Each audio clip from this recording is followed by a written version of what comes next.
It's time to soothe, groove, and move those hidden innuendos.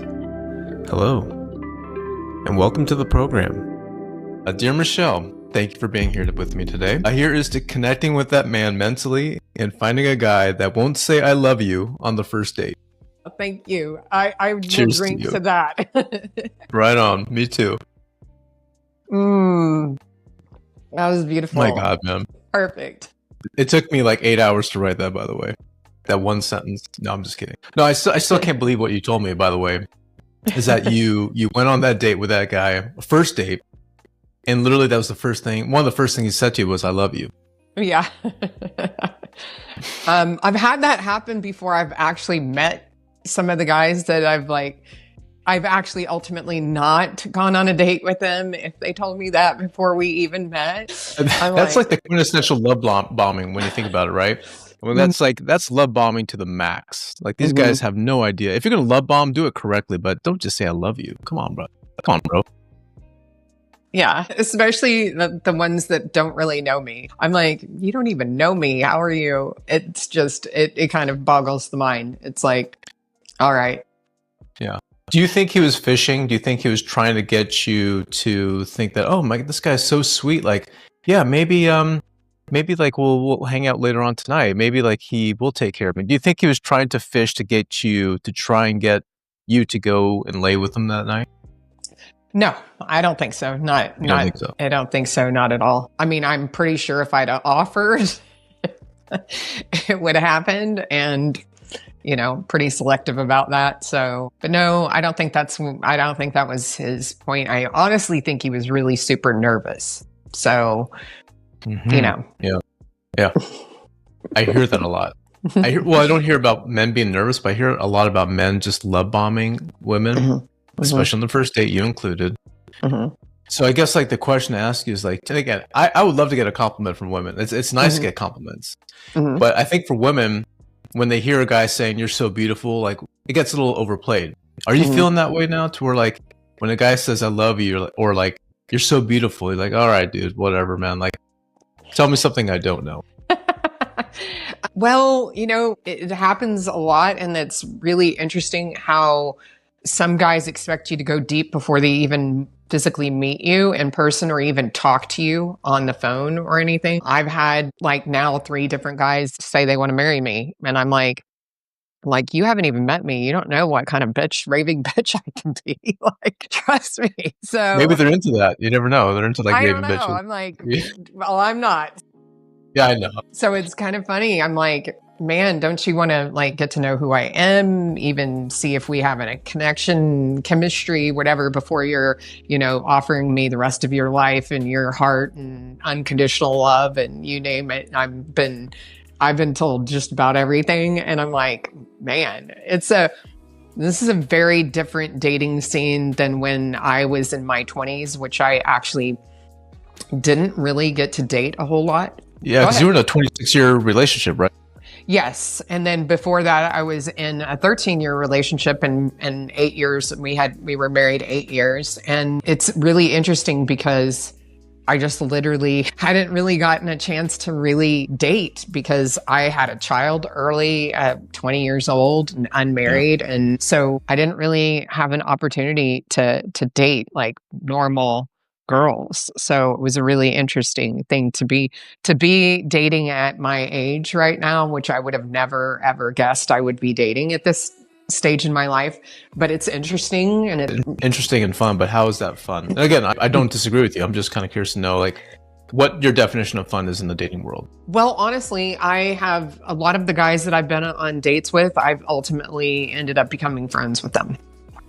Nice. And I've always had a lot more male friends than I have girlfriends, always since high school. And so that's been cool because I found like people that I can hang out with. I can actually get dating advice from these men, because I trust them and they're, they want the best for me and I want the best for them. And we have really interesting conversations. And I think that's what's really cool now is just meeting really different people and being able to, have friendship first before anything else. For the guy that said, I love you, can you see yourself being friends with him? Possibly. Really? Yeah. Have you spoken since that date? Well, he's texted me, and I have debated on offering him some feedback.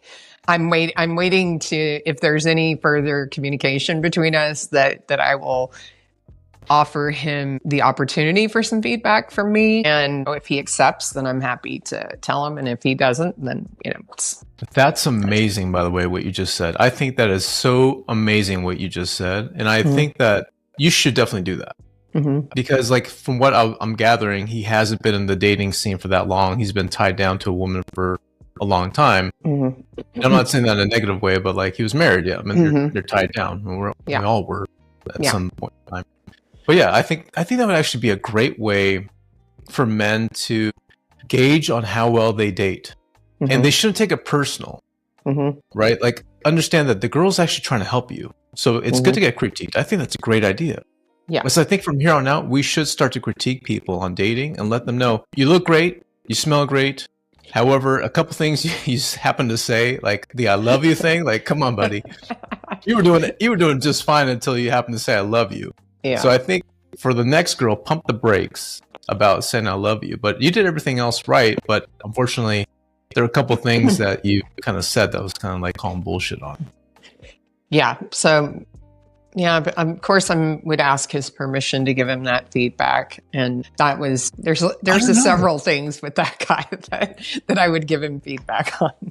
You know what? I don't even think you should ask for permission. I would just say, if it's okay with you, I want to just send you this script notes version of what I thought about the date and just send it to him. Whether or not he likes it or not, because I still think that if I got a text from you on how well or bad I did, I'm hoping I did okay. But if I got a girl telling me like, "Hey, Shervin, you were great until this part," I'll be like, "Okay, well, thank you for telling me that." So now I know exactly for the next date what not to do. Because I think dating is also a coachable aspect. Besides sex and communication, I think that dating needs to be a little bit more coachable. Not saying we need dating coaches.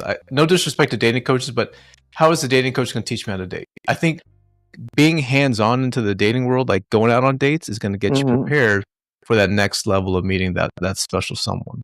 Agreed. And especially if you liked someone enough or were attracted enough to someone to ask them out on a date or go on a date with someone, they obviously, their feedback would be important to you, especially if you're going to say, "I love you." Or marry me. Let's go elope. I got to tell you a personal story, though. Speaking of dating, I connected with this girl a few months back. So it's funny. We connected a few years ago. We connected. We spoke via text. We never went out. Unfortunately, it just fizzled out. And that just happens, right? I mean, everyone knows that. It's just the way it goes. And then we reconnected again a few months ago. We started talking via text. We had a couple phone calls. And then we met up for coffee. Beautiful girl. And gorgeous. If she's listening, she knows. Yeah, she's gorgeous on the inside and out. Yeah, and I was like, man, like I would love to date this girl. I really would, because we had really good conversation. And then after the coffee date, we text, we called each other. We were talking pretty much almost every day, just small talk. And then we decided to meet for dinner. And I understand that her schedule is very chaotic because she's got a new job. She's got 2 young kids. So I wanted just to let her know that I get your schedule, but I'm here. Like, I really want to date you. I want to be with you. And we decided to go out to dinner on a Saturday night. And I felt like, and again, whether or not this is true, but that's the feeling that I have, is that when we went out to dinner, I felt like she was a little distant. She was having fun, but I felt like she wasn't really all there, because right after the date, she had to go hang out with her kid. And I only had a very, very short window of opportunity with her. And I held her hand, and I really wanted to kiss her, but she just didn't lean in for it, which is fine. But now, like, after a week, I'm like starting to think, like, I've really been trying to get her to meet up. And again, it is what it is, right? You can't match and think that every woman or man wants to be with you every day of the week and wants to date you every weekend of the month. So it just doesn't happen. And a lot of this is about really timing. Like, where are you at Yeah, in your life? exactly. What's going on in your life? And are you in a place where you actually want to be present with another person? Do you want to get to know them? Are you there? I mean, I pretty quickly after my husband and I separated, my friends were all telling me, you need to go date. You need to go date. And I did. It was a disaster. Well, I shouldn't say that, because I ended up with some really super cool guy friends that are really good friends of mine now. And that was really great. But one thing that was really cool is the very first guy that I dated, and he is like one of my best friends. He's awesome. He literally sat there and told me, "Why are you dating? You're not ready." And he said, It's really clear that he said, you want to be here. You want to be doing this. And he said, but you're not ready. You just, and I was like, you're right. And so that was one of the things too, is realizing too, there's so much timing to this. Have you healed? Are you ready to actually put yourself out there and be available and vulnerable to somebody else? It doesn't matter what you thought that your life was going to be or who it was going to be with or any of those things. It's like, where are you at emotionally, mentally, spiritually, all of that right now? And the timing is such an important piece of it. And it is. Yeah, I'm just grateful that I decided to take the time, and I didn't really start dating until June of this year. So yeah, I remember you telling me that. Yeah. And I think you need time to heal. You need time to grieve all of that. You just need all that time. And I think when you force yourself into a relationship, or you force yourself into dating before you're ready, or you put yourself into a brand new relationship when you're right out of another one, it's just headed for disaster. It's never going to work. And then in a lot of cases, and I see this because of what I do for a living, is that a lot of people end up ultimately leaving one relationship, getting themselves into another one, and then that ends up being an absolute trauma bond. And then that makes it really difficult, because you always feel trapped in this relationship, because the trauma bonds you together and makes you feel like, oh, this is where I'm supposed to be, when it's actually a really super destructive relationship for you. And it's really important to take the time to grieve and to heal and to, mend your heart and get your 100%. Heart in a great place to be able to be open to another person. So. And I do feel for those people who are very codependent. They want to daisy chain themselves into a relationship after relationship and not even give themselves that time, whether it's healing, reflecting, to just do what you want to do, like travel by yourself or date. Like, no one's putting a gun to your head that says like you have to be in a relationship. No one has to do anything. So like, I think like, and if you keep just jumping into the next relationship, I feel like you kind of pitfall yourself, because you start to lose who you are, and then you start to live your life for them. Well, the other part of that too is, and I do know someone that has never, since they started dating, has never not been in a relationship. And they've literally cheated on the person they were with to get into the next relationship. And they have literally done that in every single relationship through marriages. It's kind of like Runaway Bride. Yeah. And it's really weird, because it's like, okay, but this person actually never really learned who they were. Yeah. Never really loved themselves, never really truly accepted themselves for who they are without a relationship. Like, has never not been in a relationship their whole life since the time they started dating. And it's honestly pretty sad that they have like no clue who they actually are without another person and being in a relationship. And that is the one thing that's been really beautiful about this experience, is I had never been alone. That was the most terrifying piece of this, because, I moved out of my mom's house and with roommates, and then got engaged and moved in with him. And then that broke up, and I ended up back with my roommate, and turned out I was pregnant. And so I ended up I have a child at 20 and I'm living honestly next door to my mother. So it might as well have been with my mother and my sister. And so, which was great. It was really beautiful for what I needed. And then when I met my first husband, we were really good friends before we dated. And I had been alone, not in relationship, but I had never lived alone. I had never been on my own ever my whole life.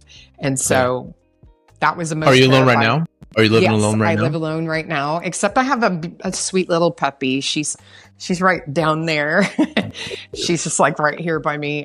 She's 16 and a half, but she's just a sweetheart. But I had never been alone. And that was, man, you learn so much about yourself when you actually are on your own and the other voice in the room is yours. That you're talking to yourself and, or I would be talking to the dogs and, really getting my own kind of like hearing just myself. And I can tell you that was probably one of the most healing things, is to be completely on my own, completely learn who I am, and that I'm actually enjoy being alone. So I feel like a lot of people, there's a lot of, obviously, divorces are happening hand over fist in droves.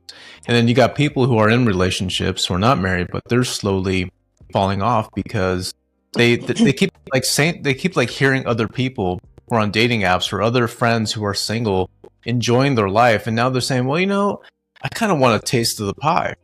I want to be single too now. And I want to go and experience all this. So here's what's going to happen. I think in like 30 years from now, everyone's going to be single. All the wedding planners are going to be out of business. And it's seriously it kind of breaks my heart to hear that, because I feel like not many people want to get back into relationships anymore because there's so much variety. They want their independence and they want to have that autonomy to just wake up and say, you know what? I want to do whatever the hell I want to do today. And this person is not going to tell me no, or we got plans. I want to follow the beat to my own drum. Mm-hmm. So I'm hoping that's not the case. I'm fucking hoping that I'm wrong, but I think you're wrong. Thank you. I think you're wrong. Someone finally disagrees with me.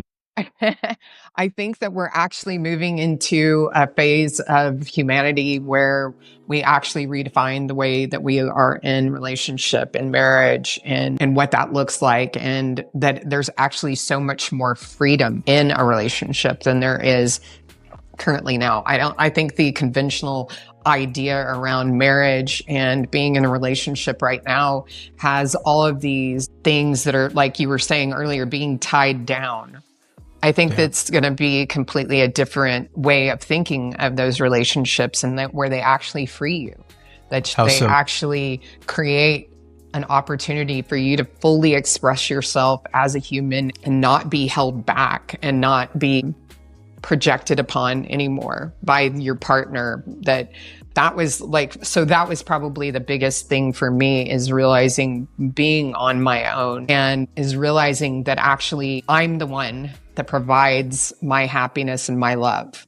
And then having a partner or someone in my life that I'm dating or seeing or lover or whatever it is that I choose, that's actually just icing on my cake. Like, I don't get it from that person.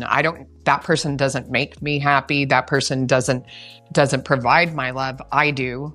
I provide all my happiness and all my love for myself. And then they get to add to that, and I get to add to theirs. And I'm not responsible for their happiness or for them loving themselves or being the only provider of their love. That's what we've had till now, is this idea that this partner of mine is supposed to be my protector, my lover, my friend, my therapist, the provider of love for me, the provider of my happiness, the provider of my identity. And we're moving away from that, where that's not where things are, because you have everything within you that you need for you to be happy and for you to feel loved, because that's all supposed to come from yourself, not from anyone else. That's not supposed to be, they're just supposed to add to yours. Yeah. And I am not, the baby factory here closed down a while ago. I'm not interested in having children. So anybody that wants children, I'm not your girl.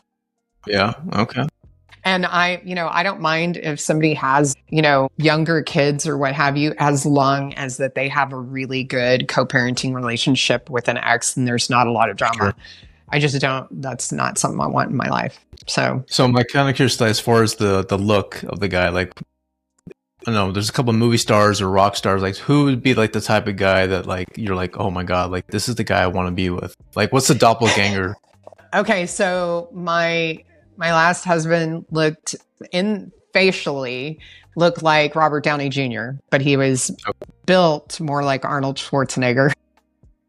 Okay. So you want to, okay. Or Channing Tatum. So I don't know, that kind of. Okay, the dude. Okay, I can tell you the dude from Outlander. I can't think of his name right now. It's Drive, the Scottish guy, the main character. He's hot. Who's that guy? Dude from Outlander. I can't think of his name right now. Let me see here. Outlander. Yeah, Outlander. He's super hot, and he's blonde, which is. Is it Sam Heughan? Yes, that's it. Sam Heughan. Yeah, actually, I think one of my other guests said the same thing. That's so funny. Yeah, he's a good-looking guy. He is. He's a great-looking guy, but he is like the quintessential husband on Outlander. He's like the dream husband for, that's probably why he's so attractive. Okay, so all right. And then what about facial hair? Would be like 5 o'clock shadow, shaved, beard? I like all of it. You like it all? Yeah, I like facial hair. I don't like the big burly stuff, though. I like it close shaved. If you're going to have a full beard, and I want it close shaved. But I like I think it's like a goatee. Love that. Yeah. I like the 5 o'clock shadow. I don't, whatever. I'm not a mustache person. No mustache. No. Okay. I got you. And for those guys that may be watching this that I'm friends with that have mustaches, I still love you. She still loves you guys. You guys are still okay. You're still my favorite.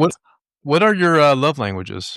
Because I think a lot of these women lately, they actually want guys with opposite love languages, which is fine. Words of affirmation and physical touch. Those are mine. In that order? Yeah. Wow. I thought you'd be, okay. It's your two love languages. This is the thing. I'm a cheap date when it comes to that kind of thing, because it's like, I don't have to have all the gifts and all of that stuff. My preference is and I would say it's a close second there with, quality time, right? It's all this stuff that you can do for free. That is what's important to me, if that makes sense. I love it. Perfect. Good. Okay. All right, here we go. I'm going to bring the dating profile to you here. You ready for this? Now, because I know you're in Austin. Like, are we okay with outside of Austin city limits or strictly in Austin? It's probably within 50 miles is probably good, because a lot of people don't really want to. Like, I met this guy on one of the dating apps, and he literally lives 25 miles from me, and that was too far for him. I was like, wow, all right. But by the way, I love how you said one of the dating apps. It's like we all know that we're on multiple dating apps. I'm only on two. I'm on. Yeah. I think for me, like, I can't be on any more than two because it's just too much. Mm-hmm. Like, one is actually just enough for me. But anyway, all right, here we go. Here, you ready for this? Mm-hmm. All right, paging all you dashing men of Austin. All right, guys. Obviously, we spent about an hour. Look at this girl. You've heard her story here. She is seeking a 44, and I'm going to say 44 to 50-year-old. Fair enough? No, 55. All right, strike that. 44 to 55-year-old. So you guys just made it. Make her laugh. Make her laugh. Be fit and healthy. If you're 5'10" and or taller, amazing. Be intelligent. Be honest. And she wants you to believe in attraction, right? And like, be like that type of guy who takes control, but don't take too much control. I want you to let her right the ship as well. If you do have older kids, all good.